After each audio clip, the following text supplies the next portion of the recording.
Asia cup 2023 के match में आज पेर को पाले कीले इंटरनेशनल क्रिकेट स्टेडियम में हिंदुस्तान का मुकाबला नेपाल से होगा।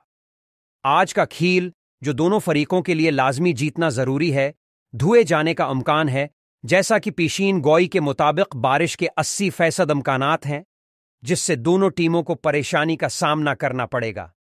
डेब्यू करने वाले नेपाल को पाकिस्तान के खिलाफ अपने पहले खेल में धचका लगा और वो हिंदुस्तान के खिलाफ आज के खेल में वापसी पर नजरें जमाए हुए हैं।